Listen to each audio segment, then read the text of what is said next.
It's the Worldwide Sports Radio Network. Worldwide Sports Radio presents the Haystack Show.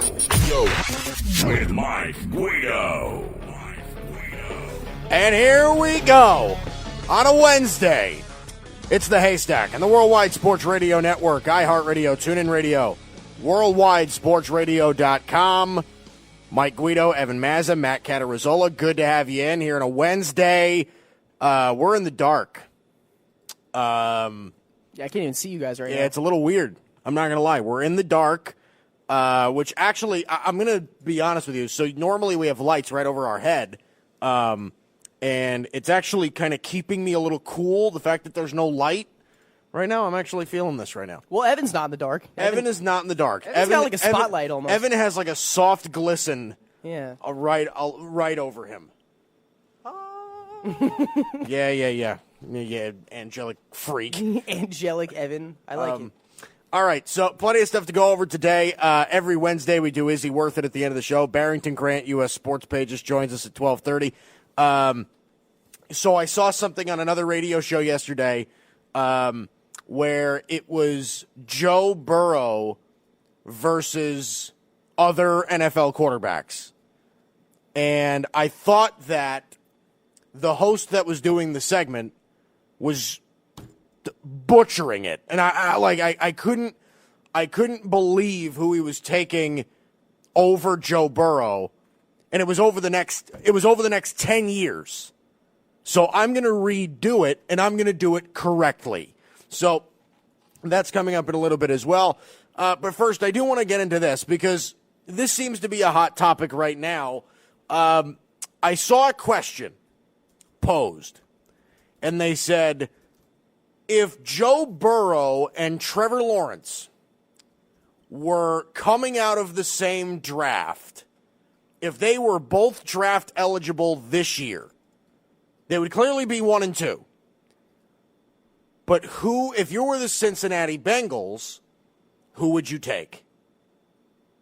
And here's the thing. My answer is going to surprise you because people know me. I would take Joe Burrow. And it isn't because I think Joe Burrow's better than Trevor Lawrence, but I think the situation matters more for Cincinnati than it would for Trevor Lawrence. Think about this for a second.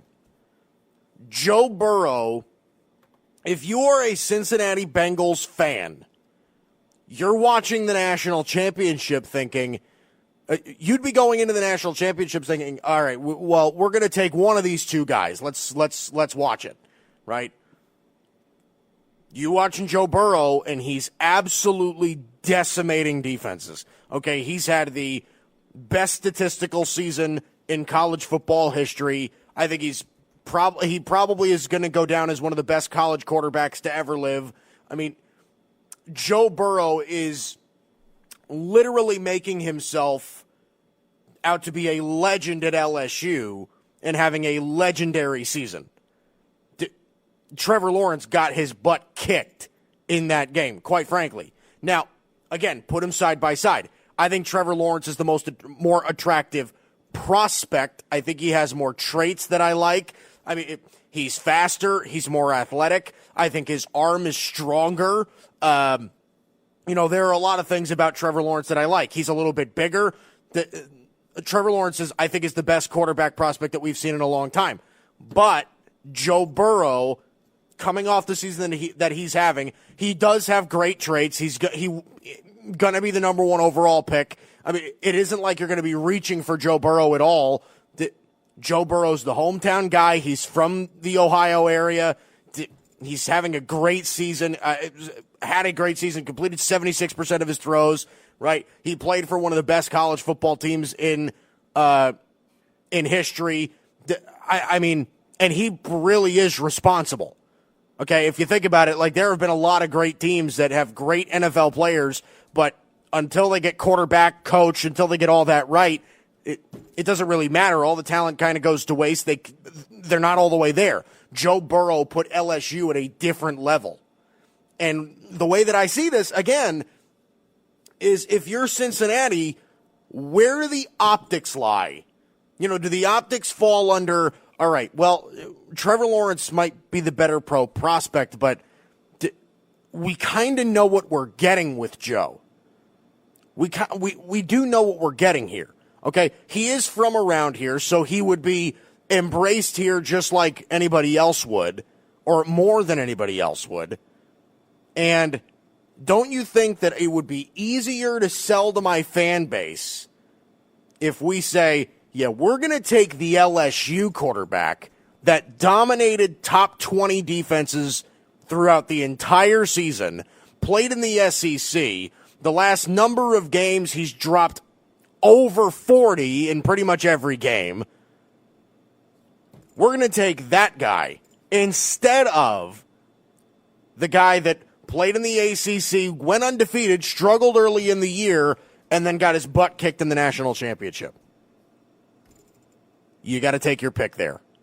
Like I said, I think Trevor Lawrence is the better prospect, and I think another year under his belt is going to do him a lot of good. But if you're the Cincinnati Bengals, you have to kind of think to yourself, okay, well, I mean, I got to take Burrow. I got to take him. The optics are better. Right now, he looks like he's the better player. He's from here. He does have great traits, great leadership. He's a little older. He's further in the development. Okay, he fits a little bit better from what we want to do, right? Ed Orgeron and Joe Brady and guys like that, they came together and brought in a very West Coast style offense, and Zach Taylor runs that very same scheme. That he fits a little bit better. Joe Burrow, I think, still would be the pick here. So it's interesting to think about this. I think Trevor Lawrence is the better prospect, but I think that the optics of the situation lean towards the Bengals taking Burrow. Am I crazy? I don't like. You know me. Like I think that Trevor Lawrence is the better prospect, but Joe Burrow I think makes more sense for the Bengals. It's also something where I think it's also like not say looking at the moment, but it's also basing on the season, right? Who had the better season? Well, Joe Burrow did. Who won the national championship? Joe Burrow did. Who won the Heisman? Who won the Heisman? Joe Burrow did. Who had the better year statistically and everything all around? Joe Burrow did. So I think it also has to go. It also has to go along with season wise. I mean, coming out of college last year, 2018. Who was probably overall better in college? Sam Darnold. But who had the better year in their final seasons in college? Baker Mayfield did. And I think that's also one of the reasons why Baker was number one over Darnold to Cleveland. So I think that also plays a factor. It probably does. But Joe Burrow being having a better year than Lawrence probably will put him at number one over Lawrence if Lawrence came out this year. And I also think Cincinnati, because he's a hometown kid from Ohio. You know, the Bengals are in a way like that, kind of tempted to take him because again, hometown boy and everything, hometown kid and everything like that. And again, he has the intangibles you like. He has. I said yesterday, he doesn't make any mistakes. He doesn't really make any mistakes. Well, because he's developed. I mean, people got to remember, Joe Burrow's a 23-year-old fifth-year senior. Right. Like he's been in college football. I mean, he played for Ohio State. Spent the last 2 years at LSU, and I mean, he's played for two powerhouse programs. He played for Urban Meyer, then he played for Ed Orgeron in this brilliant system with these unbelievable wide receivers. Joe Burrow has had everything in his favor in order to succeed. He really has. I mean, the stage in which he's in his development is a lot further than Trevor. But as of this moment, if I'm the Bengals, okay, that doesn't necessarily mean that I'm anybody else, but if I'm the Bengals right now, if I have the number one pick in this year's draft, Joe Burrow makes more sense. And people are going to call me weird for that and like I contradict myself because everybody knows how in love I am with Trevor Lawrence. But Joe Burrow makes more sense now.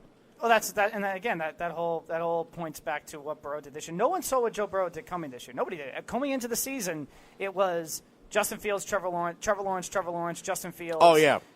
Justin Herbert. That was the names of the quarterbacks coming into this season, and even Sam Ehlinger from Texas.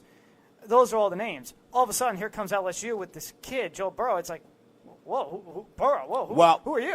Where'd you come from? He played with Ohio State, transferred over to LSU. And he just lit the league on fire, lit all college football on fire. Well, here's the story that I love because, Ohio State was choosing they can only keep one of their quarterbacks, right? So they chose one of their quarterbacks. They let Joe Burrow walk, and people were just like, "Oh, what a mistake Ohio State made letting Joe Burrow go." I'm like, do we not remember it was only a year ago how great Dwayne Haskins was? Dwayne Haskins was special at Ohio State. I think I threw 50 touchdowns. It's not anything like a wrong decision. I love that. I love that whole thing. I can't believe they let Joe Burrow go. Dwayne Haskins was unbelievable. Burrow spent his first 2 years backing up J.T. Barrett, who also was He was a winner in Ohio State. Yeah, he also was pretty good there. Pretty good, right, exactly. He was a winner over there. Ohio State's fine at quarterback. They made all the right decisions at quarterback. They had Dwayne Haskins. They had Dwayne Haskins last year, and then they moved on to Justin Fields this year. Justin Fields is going to be the number 2 overall pick next year. It's just they're fine at quarterback. At the time, letting Burrow go is probably the smartest and most predictable move that they could have made in terms of quarterback depth. Right. If Lawrence did come out this year, and they both came out in the same year, Washington has a quarterback. Speaking of Haskins, they're number 2. The Giants have a quarterback, they're number 4. Detroit, they have Stafford. You can make the case, well, Stafford's been there for over a decade. They've never won a playoff game with him. He's had injuries, but still Stafford's. I wouldn't be surprised if Detroit entertains quarterback this year. I really wouldn't. I wouldn't be surprised. And now that leads to the Dolphins number 5, and obviously right there, that's where Lawrence would go. Lawrence would go number 5 to the Dolphins, if anything else. Right. Lawrence feels like Miami. Does he not? No. Yeah, he does. I don't feel that. Why? Why does he feel it? Long hair? Look at him. Look at him. That's not Southern California to you? It is. It is. That's way more SoCal to me than... All right, so Chargers, maybe? Okay, I'd buy that. Ooh. I'd buy that. That's sexy, Williams, Allen, possibly Melvin Gordon coming back, Hunter Henry. Trevor. Oh. Chargers would be 6 in this. Chargers are 6 in this draft. No, how about this? What ends up happening is that the Chargers go whatever they want in the first round this year, right? They just take a defensive tackle or whatever they do. They draft an offensive lineman, whatever. They draft Travis Etienne in the second round this year to play running back if they can't get Gordon, and then take Trevor next year. They get Lawrence next year. That'd be kind of cool. That would be really. That'd be cool. really cool. Yeah. That would be really cool. All right. Ooh, now I'm excited. All right, coming up next, I want to do this. I want to see where we lie on this. Joe Burrow versus the NFL. I'm going to tell you which quarterbacks I would take over Joe Burrow over the course. It was over the course of the next 10. I'm going to do over the course of the next 5. I think that's more obtainable right now. That's coming up next. The Haystack and the Worldwide Sports Radio Network. You're listening to the Worldwide Sports Radio Network. You're listening to the Haystack Show on the Worldwide Sports Radio Network. Good to have you back. Haystack, Worldwide Sports Radio Network. Mike, Evan, Matt here in a, what's today? Wednesday? Today's Wednesday. It's a Wii Sports Wednesday. Oh, it is Wii Sports Wednesday. I totally forgot about that. Wednesday. All right. So let's do it, Ev. Let's do Joe Burrow versus the NFL. I am going to revise this because I think everybody that's done it has done it completely wrong, so I'm gonna fix this. And college football. You're putting college football in here. Correct. Okay. So I'm actually going to go to the college football ranks. I'm going to say Joe Burrow against Trevor Lawrence. For the next 5 years. Yes. I would probably take Trevor. When Lawrence gets to the NFL. Yes, I would probably take Trevor. I think Trevor's a better prospect. He's a better athlete. He's bigger. I think his arm is a little bit stronger. Trevor Lawrence is the real deal. I think he's the best quarterback prospect that we've seen in a long time, probably since Andrew Luck, but maybe even since before Andrew Luck. Maybe since Elway. Andrew Luck, if he would have come back. You just mentioned Andrew Luck. That just came out of my head. For the next 5 years, I would take Luck. If you were Luck's, yeah, if Luck were to come, Luck's an established top 5 quarterback in the NFL. I would take Luck. Like that's pretty easy to me. Joe Burrow or Lamar Jackson?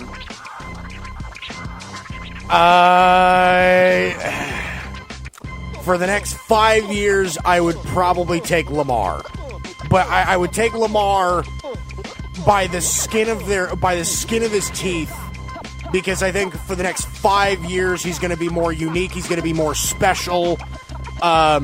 He's not going to get figured out up to that point. If we're going to do over the course of their entire careers, I would probably take Burrow, but in the next 5 years, I would take Lamar Jackson. This is one that keeps getting brought up in this conversation. Baker Mayfield. Oh, Joe Burrow by a lot. I would take Joe Burrow every single time. I'm not kidding. Joe Burrow, I think, would, if the Browns had the opportunity to draft Joe Burrow, I'll say this. If the Browns were to had the opportunity to draft Joe Burrow in the draft, the Browns would be the favorite in the AFC North next year. Wow. I think it is that big of a leap. If the Browns drafted Joe Burrow, they'd be a favorite in the AFC North? Yes. They'd be the favorite. They would be the favorite. Because I think, here's the thing. Even over the Ravens? Yes, because I think the Ravens are due for... I don't want to call it a setback, but I think they're. Well, they're not winning 14 games. That's what I mean. I don't think they're going to win 4. I don't think they're going to go 14-2. They can go 10-6. They can go 11-5. They're your regression candidate for 2020. I mean, depending on regression. I guess if you want to look at it that way, but I still think the Ravens are going to be really good. But I don't know. The Browns, I think, would be the favorite to win the AFC North if they drafted Joe Burrow. That's asking a lot of a rookie, and I'll tell you, you're right. You also got to wonder if the coaching, I think coaching had a lot to do with their failure this past year. But Jarvis Landry and Odell Beckham are a lot like Justin Jefferson and Jamar Chase. I think that's... LSU guys. Both LSU guys, too, ironically, but... I'm telling you right now, Joe Burrow, I would take Joe Burrow heavily over Baker. Joe Burrow or Sam Darnold? Oh, that's a good one. That was my next one. No, that's really tough. I would take Joe Burrow. See, I would say, like, over the next 5 years, I think we could see Darnold turn into a really nice quarterback. I think Sam Darnold is going to be a really good quarterback in the NFL. What he's done these but last I think years? Joe Burrow is... Joe Burrow, I think, is just going to be a better player. Like, there's more things that Joe Burrow's good at than Sam Darnold. What Sam Darnold has... Joe Burrow probably takes care of the football coming out of college more than Sam Darnold did coming out of college and currently in the NFL. But what Darnold has done these first 2 years with no offensive line at all is really impressive to me. Yeah, I have a weird one. Go for it. Joe Burrow or Kyler Murray? Ooh, that was my next one. I'm reading your mind right now. That was my next one. Over the next 5 years. 5 years. That is really tough.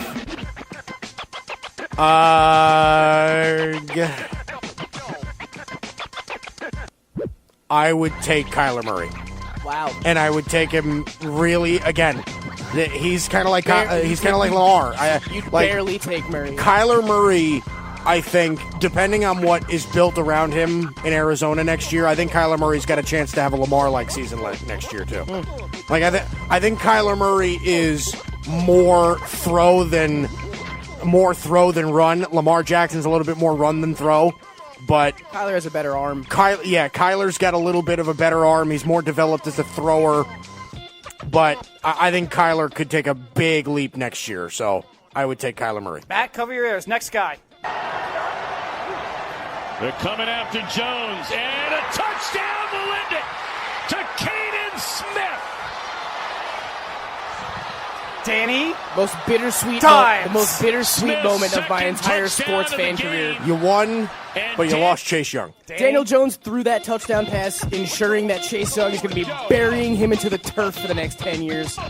Daniel Jones. I would take Joe Burrow. I would take Burrow too. I'd take Burrow too. But listen, that's not a But I knock on. believe. That's not a knock on Daniel Jones. Daniel Jones, I think, is going to be really good. I think Daniel Jones is going to be really good. He showed a lot of stuff last year. He will be. He can make all the throws. He really can, and he's good. athletic. Daniel Jones is a better athlete than Joe Burrow is, but I think Joe Burrow's accuracy and his intangibles are better than Daniel Jones. I'm not mad at that. I'm not mad about that. That's fine. All right. Another weird one. Joe Burrow or Jimmy Garoppolo? Joe Burrow. Yeah? I would take Joe Burrow over Jimmy G. And, here's the thing. I think, because I'm trying to play this off as if, all right, if you put Joe Burrow in San Francisco's offense, I think Joe Burrow would do either the same or more than what Jimmy G's doing. So are you comparing them as individuals, or are you saying if Joe Burrow as individuals was in that situation? No, individuals. Okay, I'm going to say individuals. That's yeah, a lot different. No, because I don't want to compare situations. I want to compare who the player is. Right. So I would take Joe. I think Joe Burrow's better than Jimmy G. Joe Burrow is more talented than Jimmy G. All right, next one. On 2nd and 9, Carr to the end zone.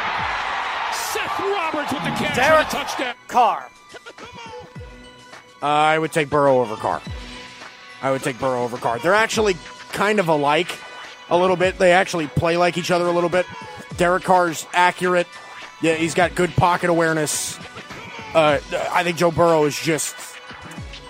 Joe Burrow is going to develop into more than what Derek Carr will. All right, Evan, I feel like this was... I don't know why, but I have a feeling this was going to be either your next one or one that you already had in mind. Burrow or Dak Prescott? Ooh. That wasn't on my... That was not going to be my next one, but yeah, that's a good one. Interesting one. Dak Prescott.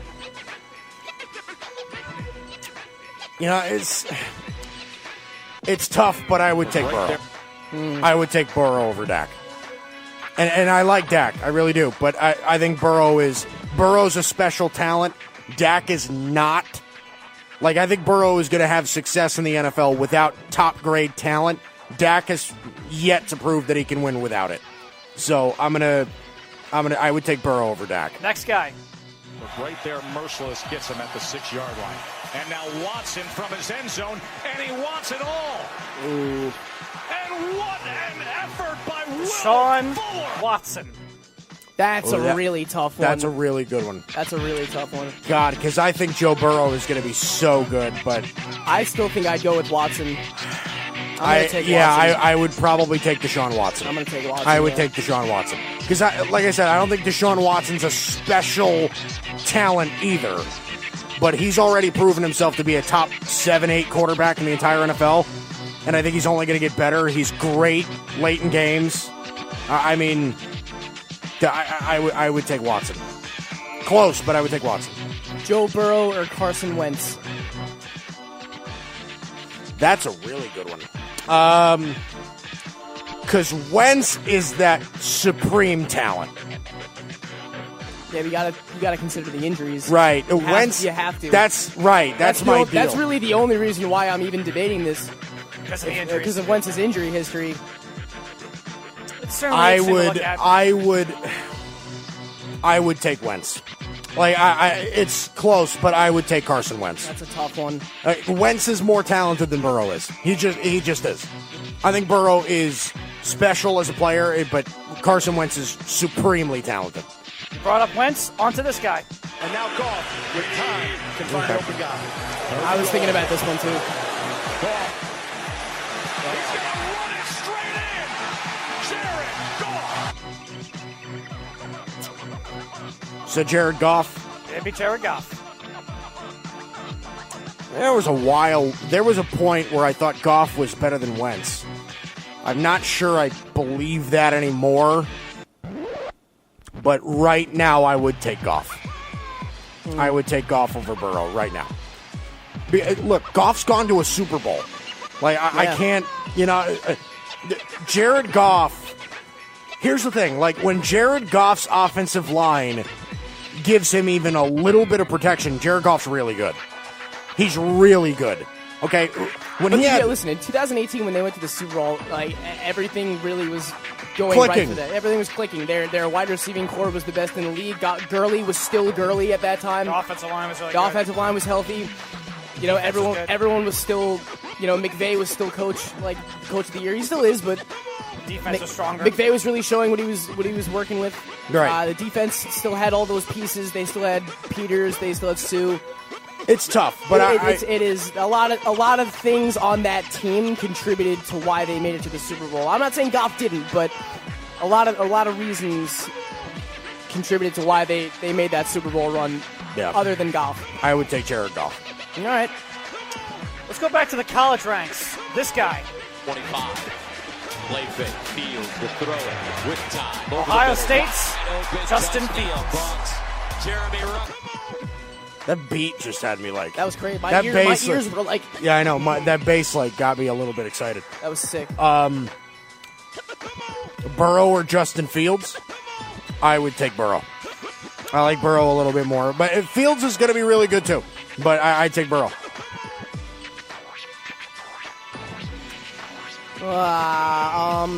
Joe Burrow or Josh Allen? Joe Burrow. Yeah. Joe Burrow, yeah. I like Josh Allen a lot too, but the accuracy with him I'm not sure is ever going to get there, and Joe Burrow is going to have it from day one. It's going to get there. He turned 32 yesterday. Does he have a vintage moment in it? I know. In the end zone, it is caught for the win. Richard Rodgers. Aaron Rodgers. For the next 5 years, I would take Rodgers. I would take Aaron Rodgers. But listen, I think Aaron Rodgers is like slowly, but I think he is kind of progressively getting a little bit worse. Like he's hitting the decline. He's getting hurt a little bit more. The arm is not as special as it used to be. I mean, part of this has to do with the fact that he's lacking perimeter players. Like he does not have great wide receivers. He's got one really good one, and then he has nothing. So that plays a factor into it. But I would Aaron Rodgers is still the crazy talent, proven winner, and over the next 5 years, I would still take Aaron. 5 years, let me think.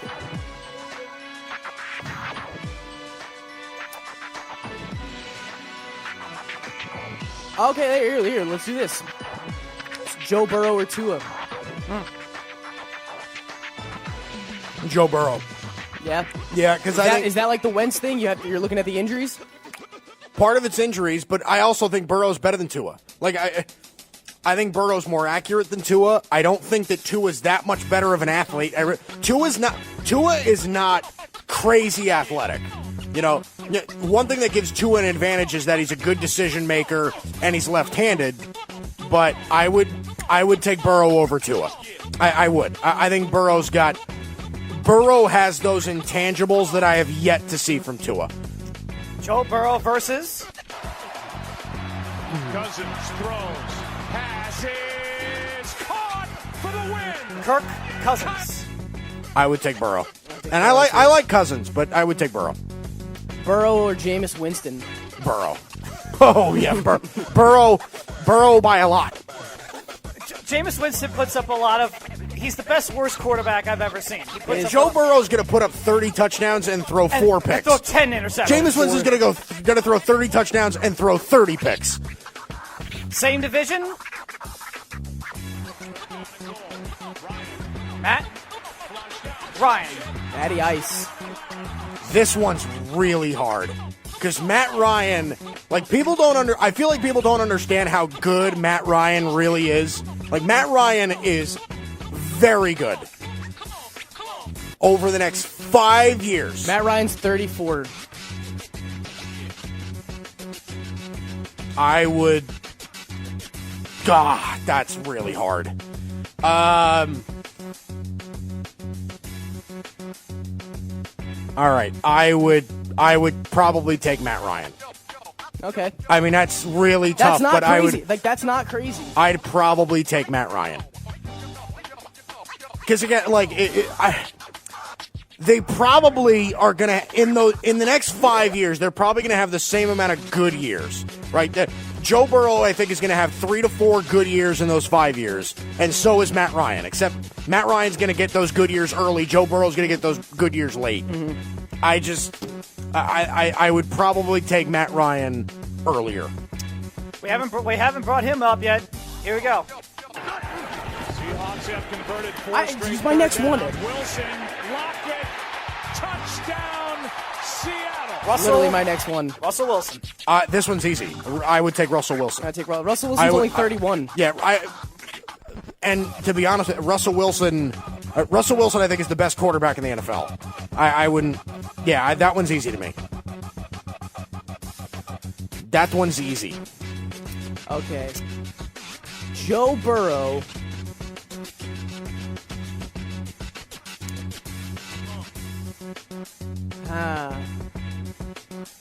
Trying to think of the ones we haven't said that aren't ridiculously obvious. You know? Right. Because I feel like there are a few. There is a quarterback we haven't brought up yet. Hold on. In the NFL, Evan? In the NFL, yeah. He started this year? Started every game, including the playoffs. He's out right now. I'll start every game, including the playoffs. Wait. Okay, yeah, Burrow or Patrick Mahomes? Patrick Mahomes. That wasn't the one, Ev? Actually, no, that wasn't. I was going to say Drew Brees. I would take Burrow. I would probably take Burrow over Brees. Brees is just getting older. Brees is 41. And to be honest with you, Joe Burrow has Drew Brees-like accuracy. Happy birthday, Happy birthday, Drew Brees, by the way. Oh, it is Drew Brees' birthday? 41 years old today. One of the true role models of the game. Oh, yeah. And I don't understand how he wasn't on the NFL Top 100 list. I mean, that was ridiculous. Number 1 in completions, touchdowns, and yeah, for real. yards. Come on, give me a break, guys. Let's go. Every quarterback statistical category. Yeah, listen. Come on. We're gonna take Sammy Baugh over Drew Brees. Otto Graham over. Yeah, Drew come on. Brees. Seriously, if you played in the 40s, seriously, in the leather helmet area, I don't want to hear it. But no. All right, give me a couple more.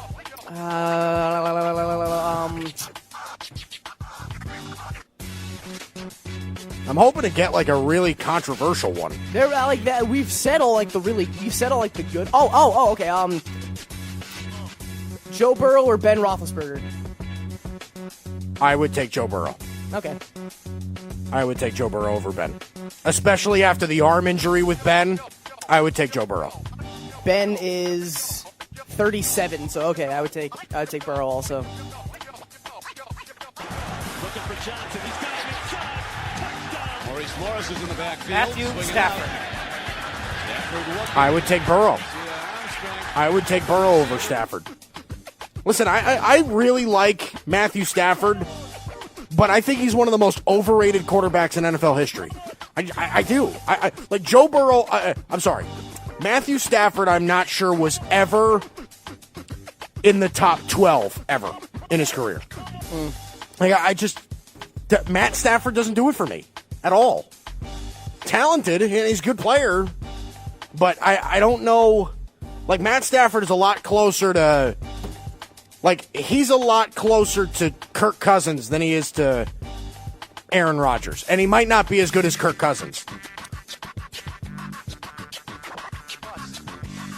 I think we went through all the NFL ones.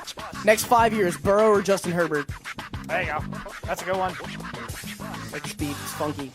Burrow. I think Burrow's QB1. Even though I would take Herbert over Tua, but I would take Burrow over Herbert. Good player. Really good player. What, are we out of him already? No. Pretty much. Just because we're running I guess we're just running them down now. Burrow or Cam Newton? Burrow. Burrow over Cam. All right. Jacob Eason. Burrow over Eason, yeah. I like Eason a lot. I think Eason's going to be really good, but I would take Burrow over Eason. Burrow or Haskins? Burrow. But here's the thing. So the reason I'm doing this is because, the people that were doing this segment were they were taking they were taking like freaking Jimmy Garoppolo over Joe Burrow for the next 10 years. I'm like, 10 years is different than 5 years. Do you really think that Joe Burrow is never going to be like Jimmy Garoppolo's never going to be a top 10 quarterback in this league? He's never going to be that. Like when I think about it like this, like the next 10 years, I would take some quarterbacks for the next 10 years, but there are some quarterbacks I would take for the next 5 years. Like for example, I would take Burrow for the next 10 years, but I would take Lamar Jackson and Kyler for the next 5 years. Just because of their style over of the play, next 10, I would probably take Burrow over Kyler and Lamar. The longevity differentiates because of their style of play. So that's where you have to kind of realize that time does matter. So 10 years to one player is essentially the same as 5 years to another. Like, you know what I'm saying? Like, production-wise. You know what I'm saying? No, I get it. Yeah. I'm just... Yeah, all right. Listen, so there we go. I think that's it. That's Joe Burrow versus the NFL. Versus the world. Yeah, kind of, yeah, right. All right. Any high school quarterbacks again? Any big high school quarterback recruits? Coming out of college, going to college? All right, Barrington Grant, U.S. Sports Pages, next. You're listening to the Worldwide Sports Radio Network. You're listening to the Haystack Show on the Worldwide Sports Radio Network. Good to have you back. Haystack, Worldwide Sports Radio Network. Mike, Evan, Matt here on a Wednesday. Barrington Grant on the line. Do we have him this time, or is this going to be one of those times where the phone just miraculously doesn't... Well, I wouldn't say miraculously, but like sporadically doesn't work. Here. There you go. Man. Hey, look at this. What's up, Barry? How are you, my friend? I'm good, man. I'm good. How you doing? I'm good. So let's get into this. So the national championship game, I bought in all the hype. I was actually really excited with how the game turned out. Regardless of the result, I thought it was a really good football game. But Joe Burrow, I think, it was a historic season for him, obviously, and Trevor Lawrence kind of got his butt kicked. To me, it had a lot to do with emotional maturity. This isn't a knock on Trevor, but this is just what this tells me is Joe Burrow's a 23-year-old and Trevor Lawrence is a 20-year-old. That seemed like it was the difference in the game to me. What say you? Yeah, I mean, you're not wrong. You saw a quarterback who just has all the tools right now. You know, the accuracy, the maturity, the poise. And Trevor Lawrence is still trying to get there. You see the talent. There's a whole bunch of talent there, but, you know, this is why quarterbacks, it's better off that they stay 3 or 4 years in college just to get that seasoning, right? So that's what you're seeing. You know, Joe Burrow is literally ready to be an NFL quarterback, and the weapons that he had at LSU they were just out of the roof. The better team won. You know, there was no doubt that LSU was the better team this year in all facets of the game. Now, would you? I remember you telling me last week that you would take, if you were a team that was drafting, you would take Lawrence over Burrow. Do you still feel that way? Good question. Honestly, it depends on where you're drafting him, right? What I mean by that is that Joe Burrow is going to Cincinnati. We all know this. Yeah. Cincinnati is one of the worst organizations in sports. It matters where you get drafted. Now, will I take him over Joe Burrow? I think I still would, because I just like the upside in regards to Lawrence more. I see what Burrow is. He's a great quarterback. I'm just projecting his future, and I just don't see it being that bright in Cincinnati. I don't know if anybody can turn that around. But if anybody can, it could be this kid. I'm just really not sure about that. Yeah. Now, let me ask you this, because I started the show off today with this. Joe Burrow, I think, there was a question that was posed. I forget exactly where, but it was a question that was posed of if Trevor Lawrence and Joe Burrow, let's say they were both coming out in the same draft. They were both coming out this year, right? And Cincinnati still had the number 1 overall pick. I was making the argument today that, yeah, I like Lawrence more as a prospect, but Joe Burrow, I think, makes more sense for the Bengals. I think that he's a hometown kid. I think the system fits a little bit better. The optics work better because he had the historic season that he had. I think Burrow makes more sense at number 1 if they were both in this class for the Bengals. What about you? Yeah, I agree. You like the upside with Lawrence, like you say, but I think the maturity, I think the fact that he can be able to handle a little bit of adversity going to Cincinnati, he's a hometown kid, like you say, that is the proper move that the Bengals would make if they were in the same draft class. So, yeah, I agree with you 100%. Yeah, I think, first of all, I think both of these kids are going to be incredibly special. All right, let's shift to playoff football instead of just, kind of shadowing into the future a little bit. So you and I were both wrong on this, and I think a lot of people were actually wrong on this, that we thought the upset was going to be Niners and Vikings. It wasn't. The Niners controlled the game pretty much from start to finish. To me, and again, the headline is going to read, Jimmy Garoppolo leads 49ers to a win, and Kirk Cousins doesn't do it again in a big game. The way that I saw it, Kirk Cousins outplayed Jimmy G, but the 49ers had a better game plan. What was your takeaway from Niners-Vikings this weekend? Just the Niners control the game. They control the game in regards to time possession. They control the game defensively, and that's where the game is won in the trenches, right? It's the quarterback can do so much, but if you win the defensive battle, 9 times out of 10 you're going to win the game. So that's what I saw. I saw a team that was in full control of that football game from start to finish. And the Vikings were just pretty much trying to play catch-up the entire game. Now let's shift to what was actually the upset, the game that makes my producer Evan Mazza cry. That's a little going over the top, but sure. Oh yeah, come on, you shed a tear. Don't give me that. Disappointed. Crap. Disappointed's the better word. Yeah. All right. He went to the bathroom a couple times that day, did he? I don't know, Evan. Did you? Did you have to excuse yourself a couple of times? No, trust me. I, like a good fan, I sat in my chair and watched. I said, and watched your team get crushed. But all right. So Titans beat the Ravens.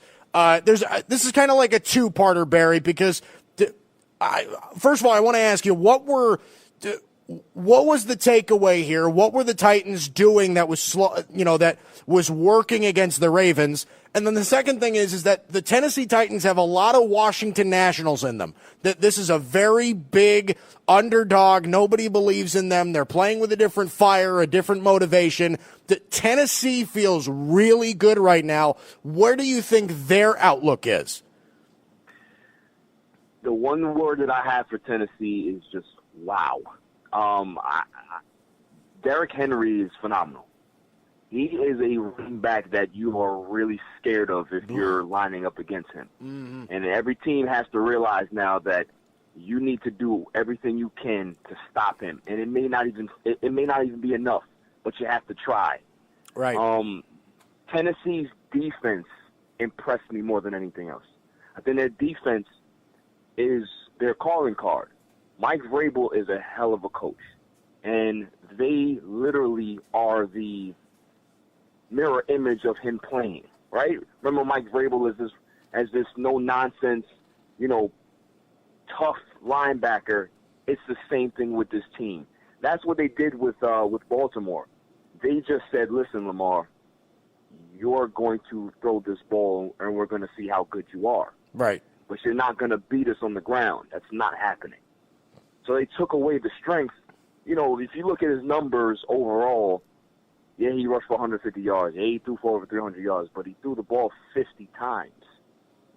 When the game was out of reach, it's like, okay, cool, these stats look good, but they're pat-on stats. They neutralized Lamar Jackson like I've never seen a team do. So in your eye, and I know the answer to this because I did a segment on it, and the buddy that I was texting was you. I was referring to that. You texted me, Lamar Jackson is exposed. He's smoke and mirrors. And I said, can you just get off your crack? Like, seriously, give me a break. Tell me why this exposes Lamar Jackson. Listen, it just exposes him for the time being, Mike. Everybody was on the MVP bandwagon. Me included. He looked good. He's a great talent. However, players like this don't normally win Super Bowls, right? I mean, if you look at the history, guys that are dynamic runners of the football don't necessarily hoist Vince Lombardi trophies. The only one that you can possibly say is Steve Young, and Steve Young wasn't a dynamic runner like this guy is.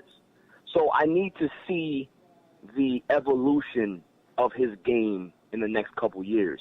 He needs to learn that, okay, I'm a great athlete. I can use my legs, but I also have to be better in the pocket. I also have to be better recognizing defenses. And, this game caught up to him. I think he kind of believed his MVP hype, and he got punched in the mouth.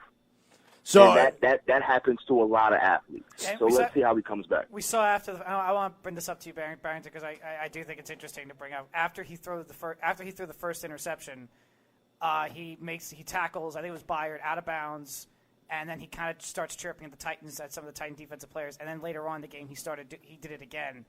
Do you think that's an example of? Do you think that's an example of that point? Yes, I believe that you're 100% right. It's a maturity thing. It's I think he steps on the field now. Because remember, before it was humble Lamar. I think after a while, he's a kid. You're gonna start to believe your own hype, right? Mm-hmm. I'm Lamar Jackson. I'm gonna do what I want to do, and there's nothing you could do about it. The first time somebody actually says, "No, you're not. We're gonna take this away from you. Let's see what you do," he stumbles. So there's a maturity level that he still needs to reach. Mm-hmm. And I think that he'll get there. He's in the right space or right place, right mm-hmm. coach. But right now, what I saw out of that game was an immature quarterback that is not ready to be a Super Bowl champion yet. So I want to move on to Green Bay because I know you're a lot higher on the Packers than I am. You know how I feel on this. I think the San Francisco 49ers can punch their ticket to the Super Bowl already. I really the Packers to me they're not playing bad football, but they don't have the tools, I think, to get to a Super Bowl at this point. They don't have enough perimeter players. I think they're relying way too much on Aaron Rodgers on offense. And if Aaron Jones has a skippy day, they struggle moving the football. I was not encouraged by Green Bay. How do you feel about the Packers moving forward, Barry? I got the Packers in the Super Bowl, Mike. I know you do. Tell me why. Listen, here's my reasoning. I just feel that this, like I said, this is the best situation that Aaron Rodgers has been in quite some time. They're a balanced football team. They can run the ball. They're not a great running team, but they can run the ball. Their defense is not great, but they're not terrible either. So they can get some stops. They can get some timely turnovers that can twist the game back in Green Bay's favor if they're down. So I do, and also I need to see Jimmy G do it again. He did it against the Vikings. Cool. This is not the NFC Championship. This is a big stage. I need to see if he can be able to deliver this team and take them to a Super Bowl. I don't think it's there yet. I think they're like a year away from where they're supposed to be. I think they're here a little early. That's what I think. I've been high. And I just feel that Green Bay, it's their time. I think Green Bay looks like the Super Bowl favorite to me. I've been high on Green Bay all year. I agree with a lot of your points about the Packers, but the last time they met, the Niners won 37-8. They blew them out. What can the Packers do differently this time around?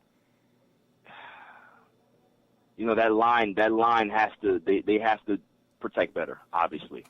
I think when you see a team like San Francisco with that stout pass rush that they have, they're fast, they're strong, it kind of jars you the first time you play them, right? But the second time around, you're able to make adjustments. You're able to kind of maybe they'll have more tight end sets, or they'll have two tight ends blocking. They'll have more pass protection. I don't know what they're going to do, but they have to do something that's going to be different. Every time you play a team more than once, it's never the same game. It's never the same strategy. So if you see a team more than once, you're going to be well prepared the second time. And I do believe that this is going to be one of those situations where, yeah, the pass rush is great on San Francisco. I just don't think they're going to be able to get to Aaron Rodgers as much as they did the first game. All right, so we obviously know that you got Packers in the NFC Championship game. The AFC Championship game, you got Titans and Chiefs. It's in Kansas City. Do you have faith in the Titans getting through this, or do you think the Chiefs are just going to air the ball out, outscore them? It's just going to be too much for the Titans to handle. See, what happened with the Chiefs, I think they got lucky last week. And the reason why I say lucky is because the Texans are not a great running team. If the Texans were a great running team, that game would have been over because they would have controlled the clock. Pat Mahomes wouldn't have had a chance to get back on the field. This is a different situation. If they get down 21-0 to the Titans, the game's over. Mm-hmm. Because they're just going to pound the ball with Derrick Henry. That line cannot stop him, and he'll rush for 250 yards. While with the quarterback, Tannehill, he'll probably pass for another 90 yards because he doesn't have to throw the ball. So this is the thing. They have the Chiefs have to keep their turnovers down, which they normally do. But if they allow Tennessee to get up 15 points or 21 points, right? I don't see any path for them to get back in that game because there's not going to be enough time left. I completely agree. I think the only key to really beating the Chiefs at their own game is keeping Mahomes off the field. Yeah. And the one thing that Tennessee can do... Tennessee can do that. Tennessee is very effective at clock control, and they're very good at running the ball, and, they've been obliterating teams in time of possession. If Chris Jones doesn't play, that's a huge loss for Kansas City. That's the big guy in the middle of that offensive line. That's trouble. They're gonna if Chris Jones doesn't play, they're gonna have big problems. Big problems. All right, so your Super Bowl matchup is what, Barry? Remind the listeners. I'm gonna stick with Tennessee. I'm going Titans Packers. All right, who do you like? In Super Bowl? Oh yeah. I can't go against Aaron Rodgers. I'm sorry. Jesus Christ, Barry, you are high on something, buddy. But hey, listen, look, it's football. I was high last week, and he won the game. So if he wins the game, if the Packers get to the Super Bowl, what are you going to tell me? Well, hang on. Whoa. I never said that you were high for picking the Packers over Seattle. I never said that. Listen, that's an obtainable game. I picked the Packers too in that game. But okay. But let's get something straight here. So I will say though, I think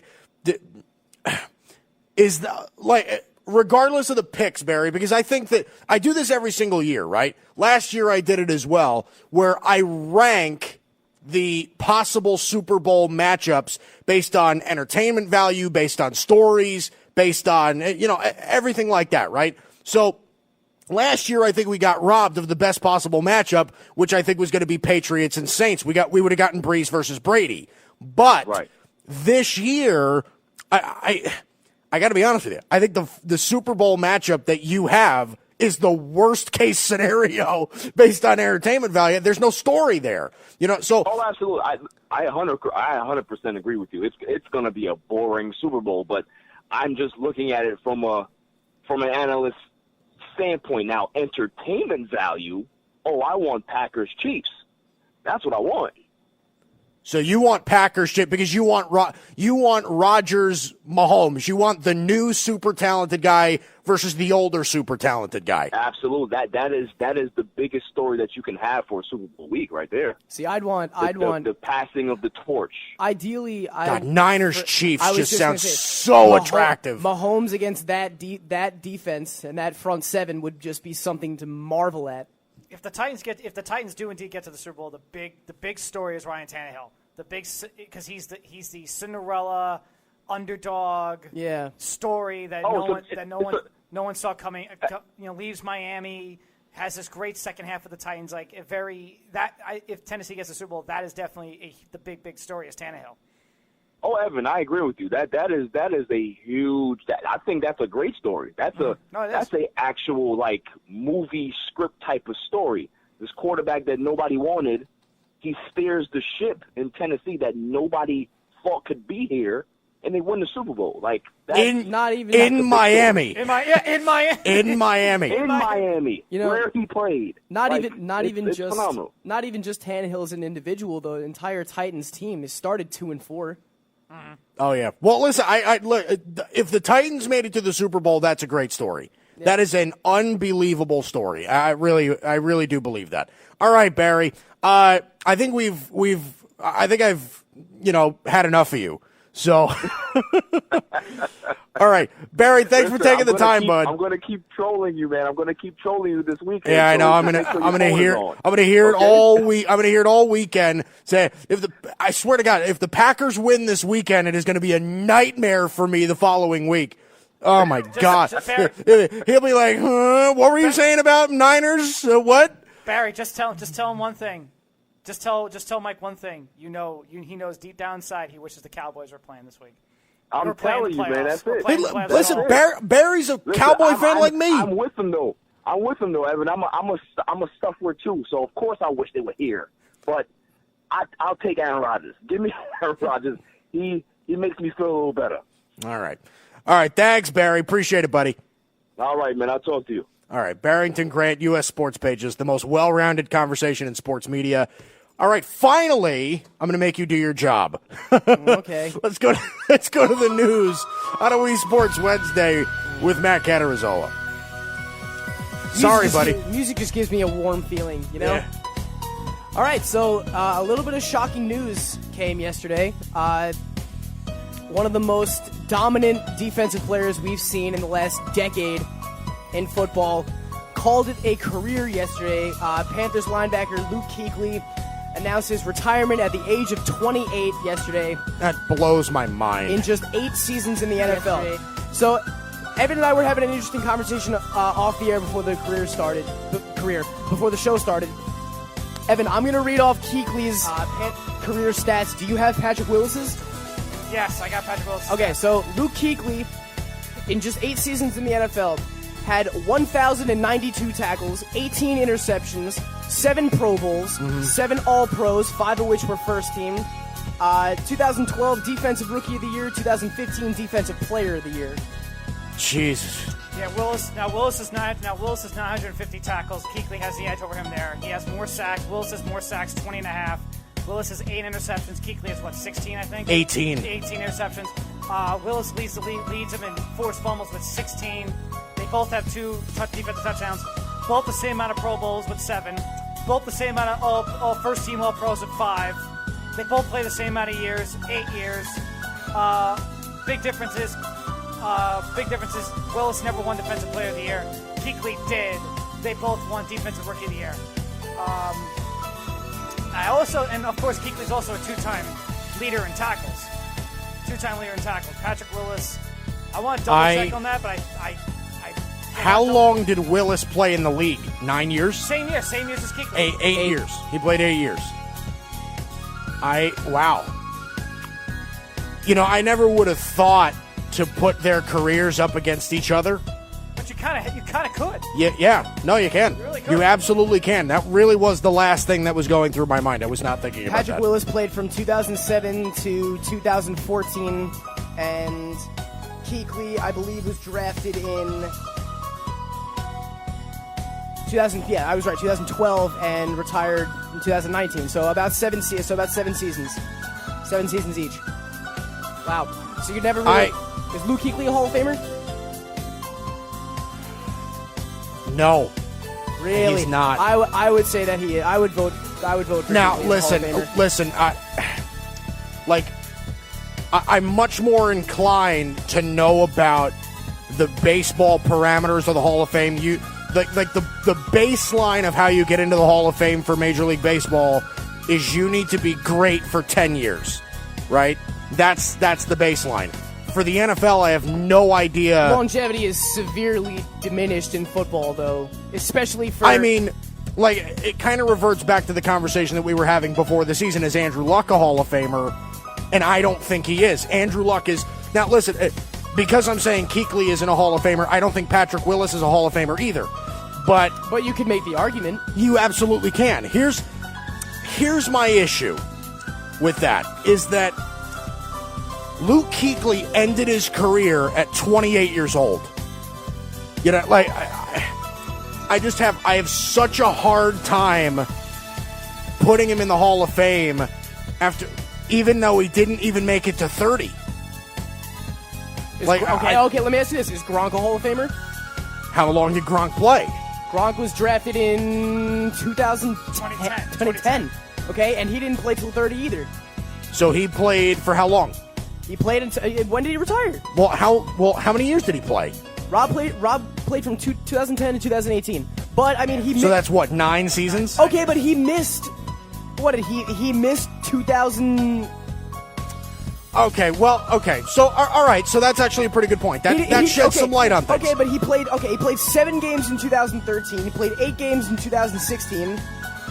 Like, this guy missed like half the season. No, okay, listen, he missed half the season. Listen, that sheds some light on things. That's a little different now because I agree with Gronk. Gronk to me is a Hall of Famer because hang on, Gronk to me is a Hall of Famer. Like Gronk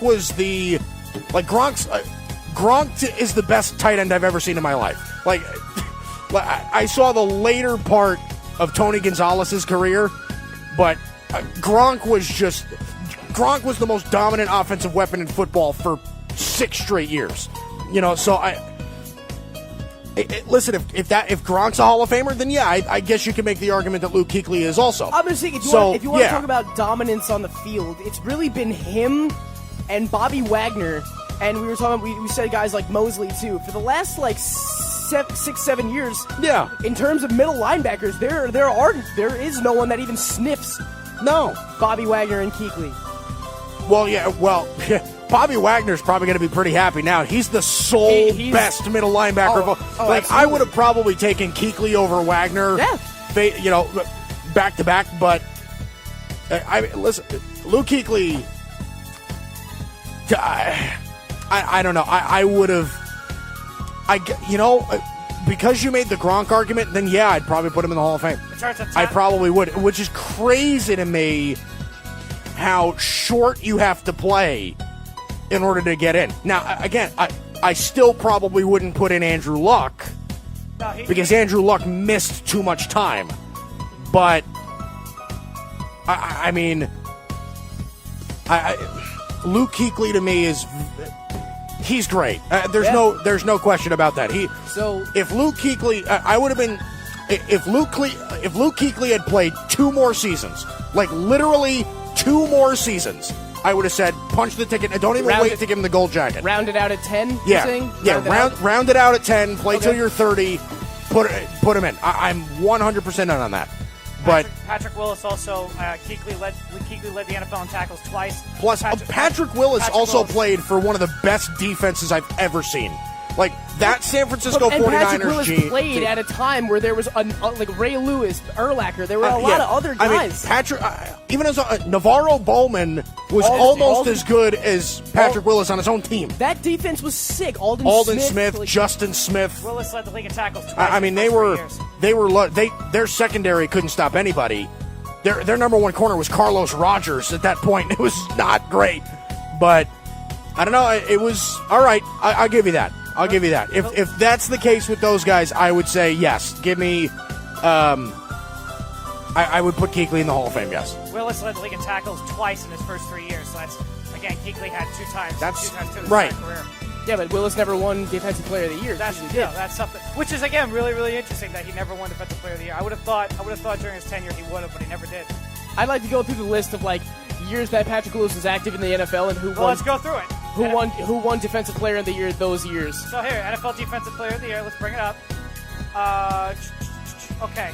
So Patrick Willis first came into the NFL in 2007. 2007. So that's Bob Sanders, James Harrison, Charles Woodson, Troy Polamalu, Terrell Suggs, J.J. Watt, Luke Kuechly, and J.J. Watt.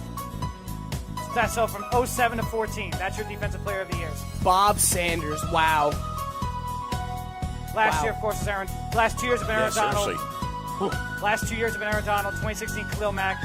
J.J. Watt won it 3 of 4 years from 2012 to 2015. Yeah. 2013 was Kuechly.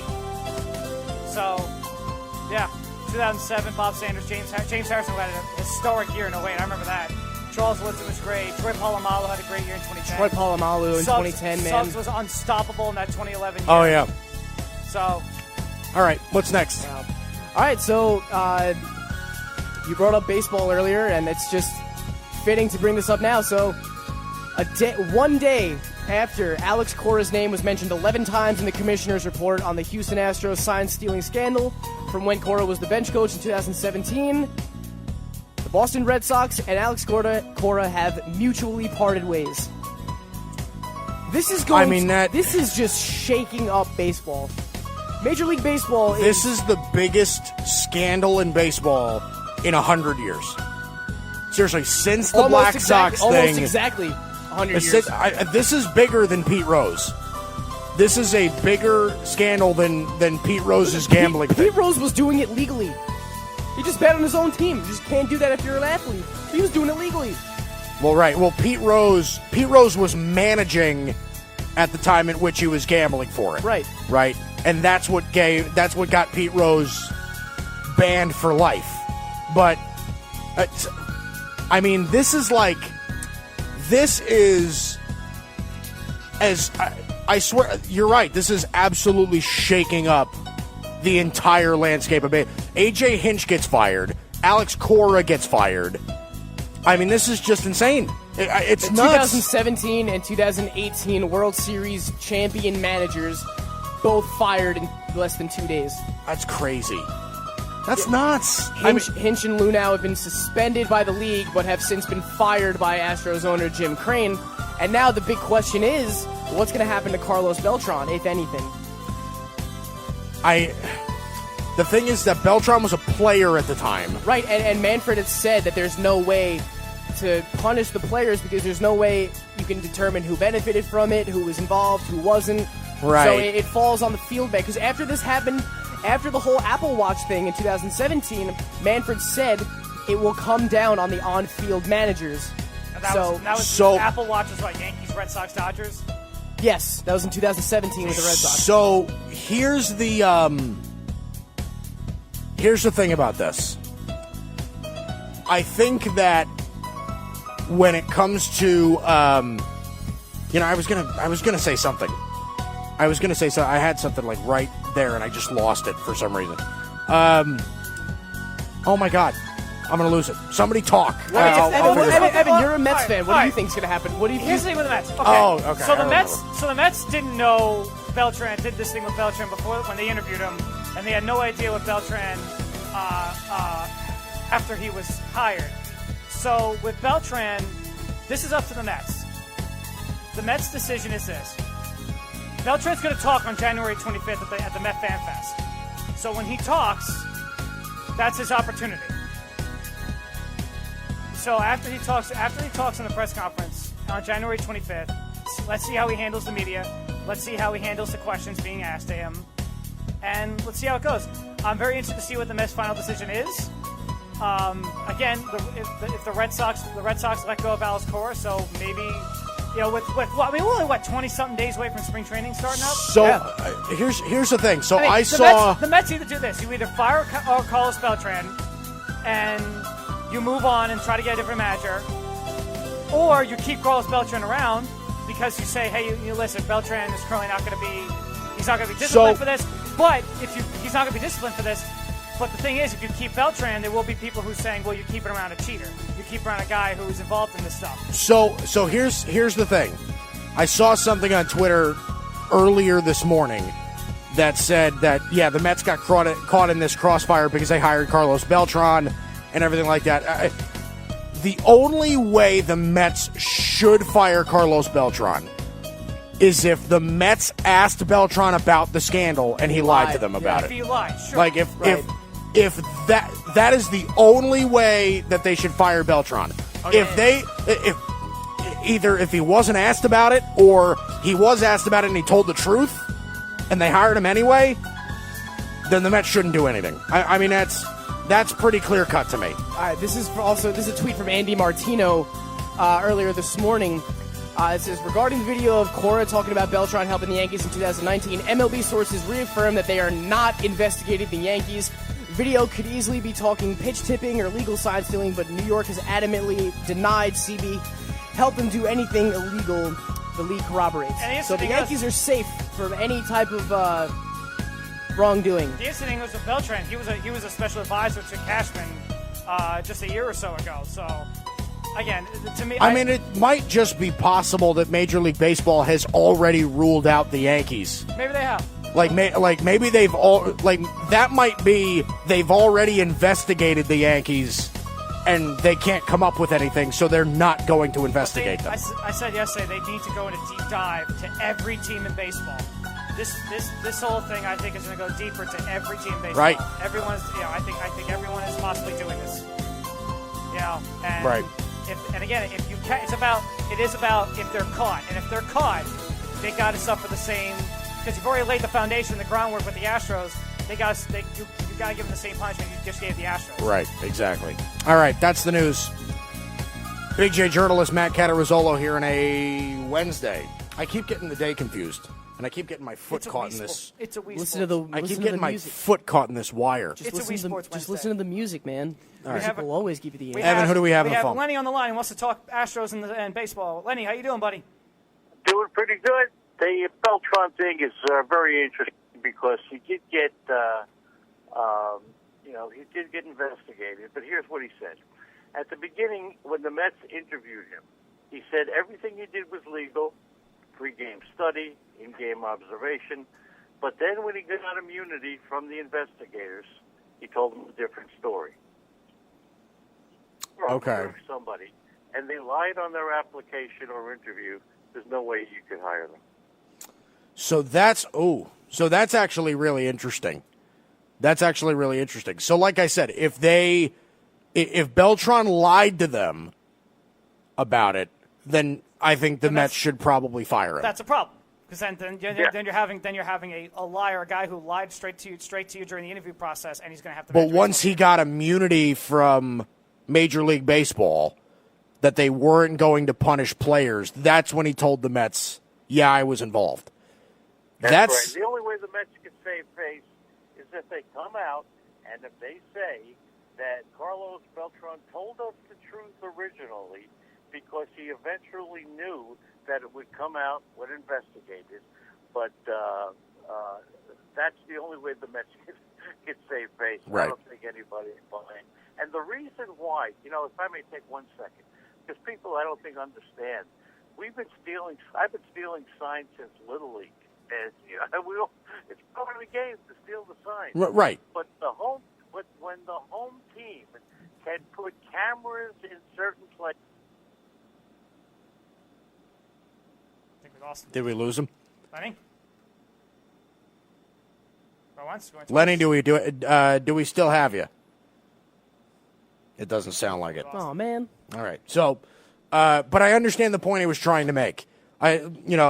Obviously, the way in which the sign stealing was happening is obviously illegal. That's pretty much, that's the story right there. Is that you can't use technology to gain that particular advantage.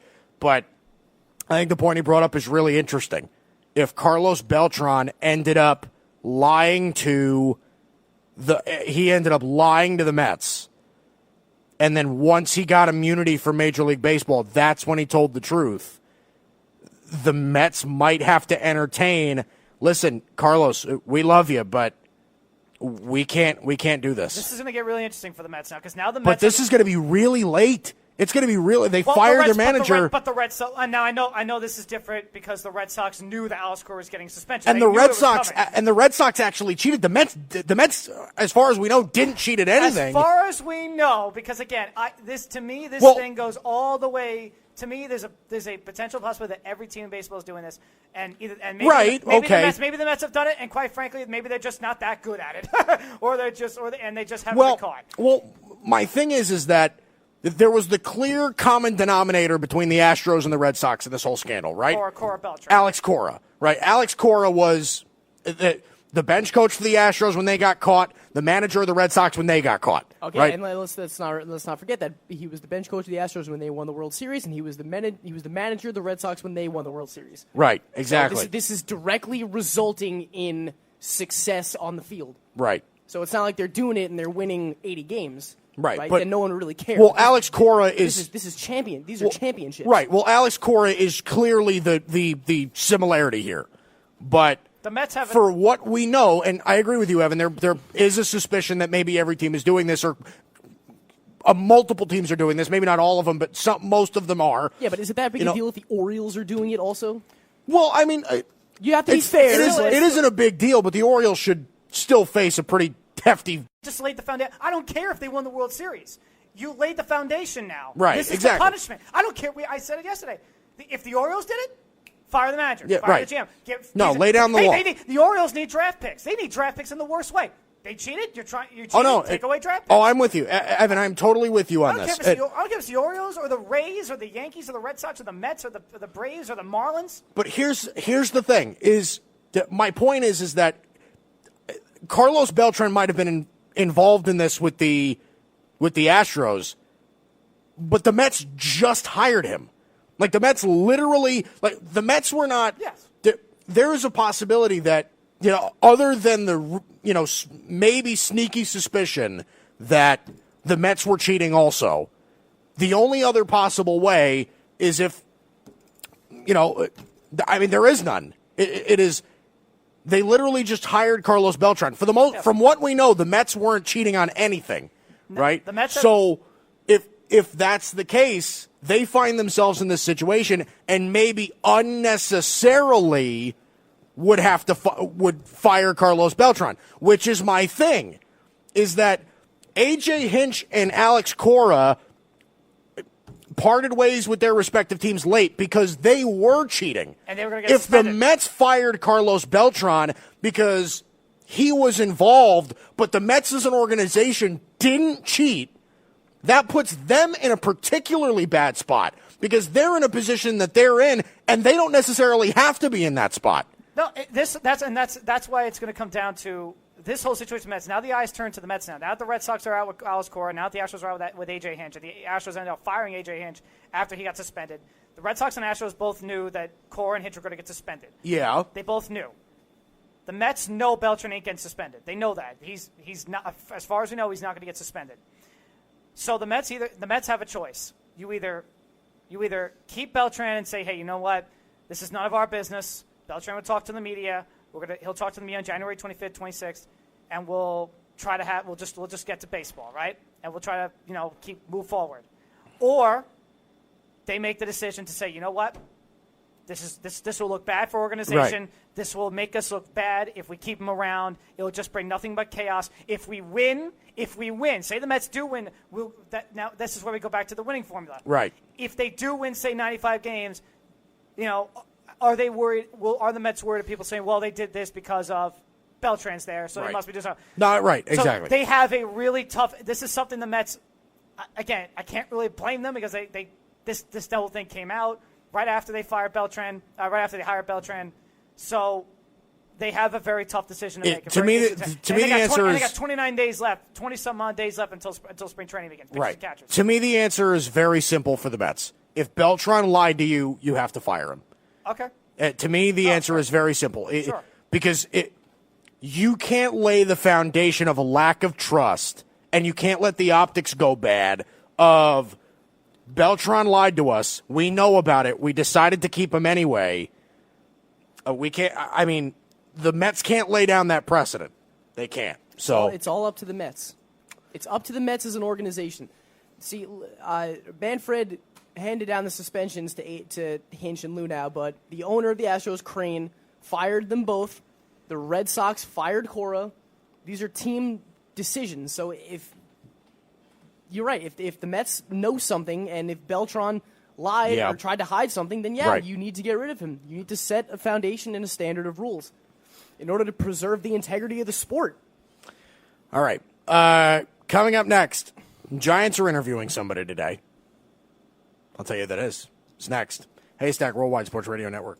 You're listening to the Worldwide Sports Radio Network. You're listening to the Haystack Show on the Worldwide Sports Radio Network. Great to have you back. We do this every single Wednesday. Oh, by the way, Jason Garrett is getting interviewed by the Giants, I believe today. Would not be surprised if they didn't let him leave the building. Really wouldn't be surprised. Giants are high. The Giants like him. They like Jason Garrett. There was head coach rumors for him, too. I'm telling you. We'll see. You wouldn't be upset about that. I wouldn't. He was successful as an offensive coordinator with the Cowboys. It's why he became a big head coaching candidate for a lot of teams around 07, 08, 09, 010, 2010 before the Cowboys gave him the head coaching job after they fired the middle of Wade Phillips in the middle of the season. I think as an OC, it's a good hire. Now, and obviously, it's also a way for him to get back into head coaching if he succeeds with Daniel Jones and. So Giants. is Jason Garrett going to get New York Giant pie? I think he's going to get, and then he'll go to the Giants and say, "Hey, Giants, you can't beat the Cowboys. Guess what? Here's a way to beat them because I beat them for like 10 years." Pie. By the way, this is also coming out now that Zion Williamson is expected to make his NBA season debut on January 22nd at home against the Spurs. Oh, so I lied. Yeah, you lied. You basically lied to our face. I saw it on Instagram, and it was like, oh, hey, look, Zion's going to make his debut on Thursday. I'm just the messenger. Am I fired? Do I have to leave? I thought you weren't going to say anything this whole segment. Am I not allowed back here? Were you going to stay quiet this whole segment? I was, because you guys made me angry off the air. But now you're not angry anymore? No, now I'm... Now you're good? All right. All right. At least hold the tomatoes. All right. Let's do it. Is he worth it? Every single Wednesday. Here we go. Well, big baseball news, other than the Red Sox and the Astros, Josh Donaldson has a new home, new contract, 4 years, $92 million, $23 million AAV with the Minnesota Twins. So Josh Donaldson, officially a Minnesota Twin. Is he worth it? Yeah, I think he is. I would say he is worth it. He's going to hit 30 home runs. He's going to drive in 100 RBIs. The Twins could have used an extra bat in that lineup. I think their lineup is set now. I mean, seriously, think of it this. Kepler, Polanco, Cruz, Donaldson, Sano, Buxton, Arias, Garver. I mean, this is seriously loaded Twins lineup. Listen to how it was. Okay, so this is the Twins lineup last year and how many home runs? Okay? Rosario, I totally missed. Cruz hit 41. Okay, Donaldson on the Braves hit 37. Kepler hit 36. Sano hit 34. Rosario hit 32. Garver hit 31. And Polanco hit 22. It's a lot of home runs. Correct. I agree. Yes, I think it's worth it. That's worth it. Next one, another free agent signing. Steve Cishek to the Chicago White Sox. 1 year, $6 million. Is he worth it for the White Sox? Yeah, I think so. Again, relievers come relatively cheap. $6 million for a reliever like Steve Cishek, who could probably end up being a setup guy. Yeah, absolutely, he's worth that. White Sox are having a nice little offseason. They are. Encarnacion, Grandal. What a nice little offseason. Yeah, I'm with you. I'm all right. That's traded for Mazzara. Yeah. I think they're doing a nice job. More baseball. Daniel Hudson, 2 years going back to the Nationals. 2 years, $11 million, $5.5 million AAV with the Washington Nationals. Very worth it. Is he worth it? Oh, yeah. Very worth it. I wanted the Yankees to target him for another reliever spot after we lost to Kansas. And he played a big role in that postseason run. Yeah. I would say yes. Yep, I think that's a good hire. I think that's good. I like that a lot. Daniel Hudson might be the most inconsistent pitcher of all time. Daniel Hudson is either awful or he's unbelievable. That's Daniel Hudson's career in a nutshell. But either way, go ahead. On to the NFL. Leonard Williams about to be a free agent. Is he worth it? $15 million AAV as a defensive end. Leonard Williams. No! Leonard Williams is barely worth 10. Seriously, I mean, Leonard Williams is a decent player, but he's not going to log up numbers for you. He can be disruptive, but he's not always disruptive. I mean, the Giants are going to pay him because they have to pay him. But, no, I don't think he's really worth it, no.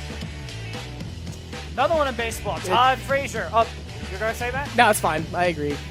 Leonard Williams? I mean, look, the Giants need all the defensive pieces they can get to build around.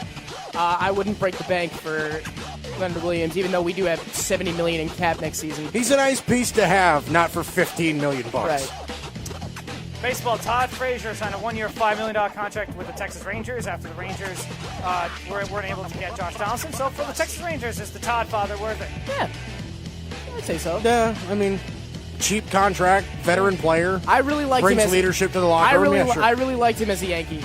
I liked what he brought I liked him as a Yankee a lot. A lot of people wanted the Yankees to bring him back. I liked him as a Yankee, but we had our hands full at third base, too. We thought Andahar was going to be our guy moving Then forward. Giovanni Urshela just shattered the world because he's amazing at everything. Back to football. Byron Jones, free agent, $15 million AAV. We'll look at some free agent corners. Marcus Peters got $14 million AAV. Well, Byron Jones, $15 million. Is he worth it? I got to be honest, I'm a Cowboy guy. I don't think so. No. I think Byron Jones is a number one corner in this league, but he's a number one corner that's worth probably 11 or 12 million bucks. He is not. He should not be among the top paid guys like Jalen Ramsey and Xavier Howard and Marcus Peters, and it's just he's not of that. He's not of that cloth. I think he's a tier below those guys. He's a tier 2 corner. Right. I have one, Evan. Go for it. So another cornerback, Xavier Rhodes, could be really. He's a free agent. Worth what? Well, he's making 10.4 right now, AAV. So. I mean, I would sign him up for 10, yeah. I'd sign him up for 10. I think if so. you're asking me to pay him like 13, 14 million, no, I wouldn't do that. Because Xavier Rhodes took a really big step backwards. Yeah. This year, he got slower, he got older, he got hurt. He was getting beat a lot. I mean, Xavier Rhodes is a really good corner, but his best days might be behind him. Okay. Chris Jones. Ooh, the Chiefs lineman. Yep, looking at DeMarcus Lawrence money with him. Lawrence is making $21 million AAV, $105 million overall. So, Chris Jones, is he worth DeMarcus Lawrence money? I'll be honest, yeah, he is. Chris Jones is really good, really disruptive. He wreaks havoc both in the run, both stopping the run and getting after the quarterback. Chris Jones, he's one of those blank check guys. Chris Jones is unbelievable. Chris Jones has to be re-signed by the Chiefs. I feel like that's a must for the Kansas City Chiefs to re-sign him. Priority one. Extending Mahomes and Chiefs is just Chiefs. And Jones is vital for them going forward. Same defensive end, stay there. A guy that I actually would like to see would be a very interesting free agent addition for a lot of teams. Yannick Ngakoue. Giants. That should be the number one off-season free agent focus for the Giants. $20 million AAV. Is he worth it for? Yes. It's a big blue. That's a blank check. Yeah. That's a blank check guy for me. Yeah, Yannick Ngakoue can really play. So Give him whatever he's quick. he asks He's for. a double-digit sack guy every year. Let me tell you something. If best case scenario for the Giants, sign Ngakoue, draft Isaiah Simmons, that defense is instantly better. Those are immediate impact guys. Oh, God, please let that happen. Please Testify. let that happen. Oh, God. Please. Shaq Barrett, 3-4 outside linebacker. Another guy. Giants. Please. Shaq Oh, Barrett. God. Let's see. Okay, let's go 20 mil. Von Miller's making 19 million. Khalil Mack's making 23 million. D Ford 17 million. Olivier Vernon 17 million. Chandler Jones 16 million. So No. let's go 20 million for Shaq Barrett. I wouldn't No. say 20, no. No, Not more than Von Miller. I'd give him at the max. I'd give him 15. Yeah, I don't think I'd go At the past max, 15. you got to keep in mind, Shaq Barrett's only had one good year, and a lot of his production came in like a 5-game stretch this year, like a 4 or 5 game stretch. He had 4.5 sacks against the Giants alone, and I think he ended with like 16 for the season. Yeah, he had a lot of his production came early in the year. I'd pay him. I wouldn't give him anything more than like $15 million. Matt Judon, 17 million. Is he worth it? Matt Judon, 17 to 20 million. See, Matt Judon, I kind of put in the same category as Barrett. I think Matt Judon is very good, but I probably wouldn't give him anything more than 15. So I'd say no, he's not worth that. I think Matt Judon's really good. Like, I think Matt Judon, I think, could be a really, really good number 2 pass rusher. He's not a number 1. Oh, this caught me by surprise. You know who's also a free agent entering this offseason? The postseason MVP himself, Derrick Henry. Yeah, no, yep. Blank check. That one actually caught me off guard. So Blank check. Zeke's making 15, Gurley's making 14, Le'Veon's making 13. All right, let's go 13 mil for Mr. Derrick Henry, postseason MVP. I'd do it. Yeah, I'd give him 13. I'd give him 13. Like, I'm not a fan of paying running backs, but $13 million after what he's doing now, yeah, I'd do that. All right, wait, I have one. So, another free agent right now, Jadeveon Clowney. What would you give him? For how much? What would you give him? I probably probably around the same as Judon and Barrett, probably like $15 million. Yeah, that's how much he's making right now. Yeah, I probably wouldn't give him anything more than that. Yeah. Mr. Ryan Tannehill, $100 million, $25 million AAV. Mr. Ryan Tannehill, now, if they win the Super Bowl. How much? How much money, Evan, for Tannehill? I'm going $100 million, $25 million AAV. 25. So a 4-year contract for $100 million, $25 million a year. Yes. That's what I'm going for. God, you suck. That's a good one. That's a really good one. I mean, Tannehill's winning games. I mean, is it overpay for Tannehill? Yeah, it is, but yes, probably. I mean, does it matter? Like that's the point. Is if the Titans really want him to be their franchise quarterback, do they have to pay him $25 million? Kinda, yeah. So I'd say no, he's not worth it. I'd probably rather pay him Nick Foles money, like 22. But if you're talking about quarterbacks and you're talking about that much money, what's $3 million extra dollars? It's just, you know what I mean? Sure. If the Titans want him, then they got to give him that money. They have to. Anthony Costanzo. Let's go 14. Left tackle. Let's go $14 million for Anthony Costanzo. Yes. Left tackle money. Dude. Taylor Lewan's making $16 million. Lane Johnson is making $18 million. Anthony Costanzo is one of the top 6 or 7 left tackles in the entire game. And left tackle money is stupid right now. Seriously. Yes. I mean, you're like Tyron Smith, David Bakhtiari. Who else? Nate Solder. If you want to talk about highest paid ones. Well, no, I'm just talking about good. Ronnie Stanley's up there. Trent Williams. Ronnie Stanley's going to get paid. You can see Ronnie Costanzo. Stanley's up there. I think Laramie Tunsil's up there. You can see Trent Costanzo. Williams. Trent Williams when he plays, yeah. Costanzo, Lawan, Ronnie Stanley. yeah. I mean, Costanzo, Ronnie Stanley might hit $20 million. No tackle has $20 million yet. One or both will get $20 million. I'm sure we're missing some, but I mean, yeah, left tackles are so valuable in this league. It's not even funny. Yeah. They are so valuable. All right, give me one more. Let's make it a good one.